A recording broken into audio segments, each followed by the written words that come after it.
How to make chocolate roses for cupcakes. Let's see what's cooking. Let's get the facts. Let's see what's cooking. It's time for yoyomax12. Hello everyone. To start off with, I had 4 ounces of white chocolate candy melts and 4 ounces of semi-sweet chocolate chips. I melted these in the microwave until they were melted and smooth. And then to each of the bowls, I added 1/8 of a cup of clear corn syrup. Once the corn syrup's in the bowl, start stirring it around, and immediately you will see that it'll start to thicken up, and you'll end up with something that's kind of pasty and kind of like Play-Doh. Once you get to this point, you can transfer this into a plastic Ziploc bag or just wrap it in saran wrap, plastic wrap, and seal it up. And I flattened mine out a little bit just so it cooled faster, and let it sit at room temperature for several hours or overnight. And I also did the same thing with the chocolate chips, and I also tried milk chocolate flavored candy melts as well. And I will show you the difference of how the roses turned out at the end of the video. So after sitting for several hours, it firms right up. So it's quite firm, but still very pliable. So to start off with, you're going to take a pea-sized piece of that and just mold it between your fingers until it softens up, and then form it into a ball shape. Once it's in a ball shape, flatten it out into a disc, and then just roll it around to make like a little sausage shape, but you'll have a hole at the top, and that is the center of the flower. Take another pea-sized amount, roll it until it makes a ball shape, and then you're going to flatten it into a disc. Now the top of the disc will have a very thin edge, and the bottom of the disc will have a thicker edge. Then you're going to take that flattened piece, which is now a petal, and you're going to wrap it around that center part.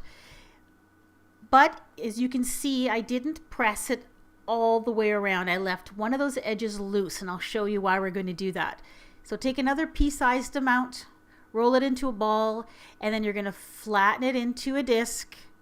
The top edge of the disc will be very thin, and the bottom edge will be a little bit thicker, as you can see here. A little bit thicker here, very thin there. And then you're going to take this petal and you're going to overlap it with the petal that's already there. I'll show you how to do that.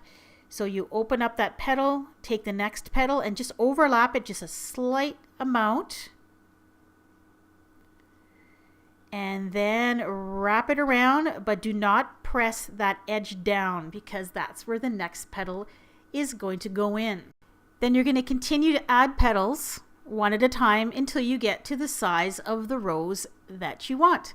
So you can leave it small like a little rosebud, or you can just keep adding petals until you get a lovely blooming rose. And when you think you have enough petals, you're going to take your thumb and just go around and just curl the petals a little bit so it looks like a real rose. And then finally, you're going to just pinch off the bottom, squeeze off the bottom and remove that excess piece, and then you can reuse that piece to make more roses. Then place this on a plate and let it sit for a couple of hours. It'll dry up, it won't look greasy anymore, and it'll be quite solid and easy to use. Now we're going to make some Swiss meringue buttercream frosting for these cupcakes. That's some simmering water. I'm placing a bowl on top, and the bowl is not touching the water, it's just above it. And into that bowl, I'm going to place a cup of sugar as well as 4 large egg whites. Then you are going to whisk this over that simmering water until the temperature of your egg whites reaches 140 degrees Fahrenheit. And when you kind of stick your fingers in there and rub them together, you don't feel any more granular sugar. You don't feel any more gritty sugar in there. And usually by the time it reaches 140 degrees Fahrenheit, the sugar is all dissolved anyway, so it works out perfectly. Now the reason you're heating it to 140 is you want to make sure that your egg whites are safe to eat afterwards. Then you transfer this into another bowl if you're using a stand mixer and begin to beat it with your whisk attachment on medium-high until your egg whites are thick, glossy, and form soft peaks. And now it's time to add in the butter. You're going to add in 1.5 cups of butter, about a tablespoon at a time. Now, the butter I had been refrigerated. It was still cool, but wasn't really hard. It was kind of just cool to the touch. I was able to slice it into cubes quite easily, and then I just kept adding cubes one at a time every couple of minutes while I continued to beat it. And as you can see, the color will start to change a little bit, and your frosting will all of a sudden reach this stage right here. It'll suddenly start to look like it is completely curdled and it is a terrible mess. A lot of people stop blending here because they think they've messed up their frosting. But don't stop beating. Just turn it up too high. Continue to beat, and all that curdled appearance will go away. It'll get nice and fluffy and creamy, and you'll see even the color will start to change. It will start to lighten up quite a bit. And there's the completed frosting. What I did was I took half of that frosting and I put it in another bowl. And for the half that's left in the bowl, I added about 1/2 cup of melted semi-sweet chocolate that I allowed to cool to room temperature. And then I just blended it in. And I scraped down the sides of the bowl afterwards because it kind of made a little bit of a mess. Now, I should also have added vanilla at this point, but I forgot to. So you're adding a teaspoon of vanilla just after you're finished blending it up. Now, I took half of that plain Swiss meringue buttercream. I put it in another bowl, and I added a little bit of burgundy colored gel paste food coloring. And I continued to blend until I found a nice pink color that I liked. Then I put it in a piping bag with a 1M tip, and then just pipe that delicious Swiss meringue buttercream on those cupcakes. And those are just plain chocolate cupcakes. And once you're done piping, here's the chocolate frosting.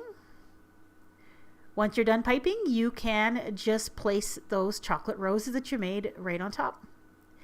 And there they are. I tried white roses on pink. I tried them white on the chocolate. I love the chocolate roses on the chocolate frosting. I think they look great. Now here's a rose using these semi-sweet chocolate chips. Once they dry out, I find that they look kind of chalky looking. They crack a little bit and they really don't look all that great. So I would suggest that you use the chocolate candy melts to make these. As you can see, the color's a lot nicer. They don't look dried out even after sitting for several hours at room temperature. So there they are. I think they are a lovely cupcake, especially for Mother's Day. Now last year I made these butterfly cupcakes in all sorts of different colors, and these turned out really cute as well, and I even made some with the word mom on it. So if you're looking for another great idea for Mother's Day cupcakes, you can check out this video by clicking on your screen or seeing the link in the description box below the video. Thanks for watching.